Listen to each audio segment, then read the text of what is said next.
30 घंटे का समय और 1650 किलोमीटर का सफर। एम्बुलेंस के जरिए मृत समझकर एक शख्स का शव गांव पहुंचा। सुपुर्द खाक की तैयारी की जाने लगी। शव को दफनाने के लिए कब्र खोदी गई। शव के आने के 6 घंटे के बाद जब उसे नहलाने की प्रक्रिया शुरू हुई तो सभी हैरान हो गए। जिस शख्स को मृत समझकर दफनाने की तैयारी चल रही थी, अचानक उसके शरीर में हरकत होने लगी। ये देख पूरे गांव में हलचल मच गई। आनन फानन में उसे अस्पताल ले जाया गया। डॉक्टरी जांच में वह जिंदा पाया गया। अब उसका इलाज जारी है। यह घटना उत्तर प्रदेश के सिद्धार्थ नगर जिले की है। कहते हैं कि मौत का वक्त तय होता है और हर सांस की गिनती है। ये कहावत सिद्धार्थ नगर जिले के डुमरियागंज के गांव सिखरा में सच साबित हुई। यहाँ के रहने वाले अकरम को मुंबई में हार्ट अटैक आया। तबीयत खराब होने पर अस्पताल ले जाया गया। डॉक्टर ने उन्हें मृत घोषित कर दिया। परिजन एम्बुलेंस के जरिए मुंबई से उन्हें मृत समझकर गांव लेकर आए। कब्र खुद कर तैयार हो गई। उन्हें सुपुर्द खाक करने की सारी तैयारियां पूरी कर ली गई। गांव वालों के मुताबिक अकरम की मुंबई में अचानक तबीयत खराब हुई। उन्हें मुंबई के एक अस्पताल में भर्ती कराया गया, जहां पता चला कि अकरम को सीरियस हार्ट अटैक आया है। उनका अस्पताल में 24 घंटे तक इलाज हुआ और वहां के डॉक्टरों ने उन्हें रेफर कर दिया।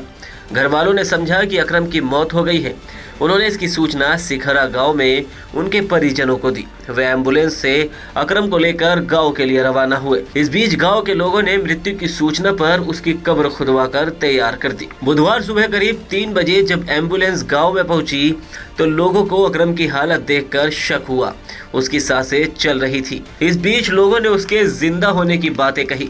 करीब 6 घंटे बीत जाने के बाद जब उसे नहलाने की तैयारी हुई तो किसी व्यक्ति ने उसके होठों को हिलते हुए देखा। लोगों की भीड़ इकट्ठा हो गई। आनन फानन में परिजन उसे अस्पताल लेकर पहुंचे। ये बॉम्बे से करीब में कोई शहर है, वहीं कारोबार करता था। हार्ट अटैक में उसको लेके बॉम्बे आए।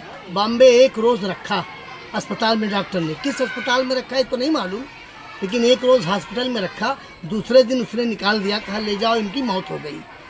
उसको एम्बुलेंस के ज़रिए, कार्डियो एम्बुलेंस से उसको लेके बेचारे चले वहाँ से उनके घर वाले।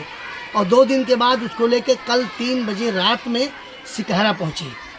3 बजे रात में पहुँचे। सुबह गांव वालों की भीड़ लग गई, देखने वालों की। देखने वाले जो जाते थे वो यही कह के लौटते थे कि यार होंठ तो हिल रहे हैं, हल्की हल्की सांस का एहसास है, तो ऐसे कैसे किया जाए। और यहाँ सारी तैयारी हो गई, कब्र भी खोद दी गई, तैयार हो गया, नहलाने का इंतज़ाम हो रहा था। तो किसी ने कह दिया कि यार चलो इसको किसी डॉक्टर को दिखाया जाए कि होंठ क्यों हिल रहे हैं। तो किसी ने कहा कि चूँकि ऑक्सीजन लगा के लाए थे इसलिए उसकी वजह, उसका असर होगा अभी 1 घंटे तक। लेकिन 4-5 घंटे गुजरने के बाद हल्की हल्की सांस का एहसास लोगों को होने लगा और आँख की पुतली भी हिली। तो लोगों में और शक पैदा हुआ। हमारे गांव के प्रधान ने 1 चम्मच पानी पिलाया, वो पानी चला गया। आधे घंटे के बाद पता चला कि बाथरूम हुआ है उनको। प्रधान दौड़े दौड़े मेरे पास आए, कहा कि राही साहब बाथरूम भी उसको हुआ है। मैंने कहा बिल्कुल दिखा लो, इसलिए कि अभी ऐसे कब्र के हवाले मत करो, पता नहीं क्या कंडीशन हो सकती है।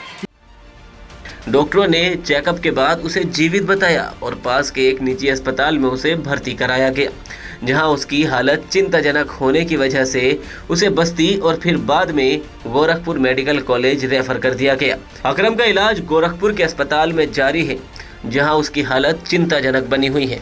इस घटना के बाद लोगों का कहना है कि उसकी ज़िंदगी जब तक लिखी है तब तक वह जिंदा ज़रूर रहेगा।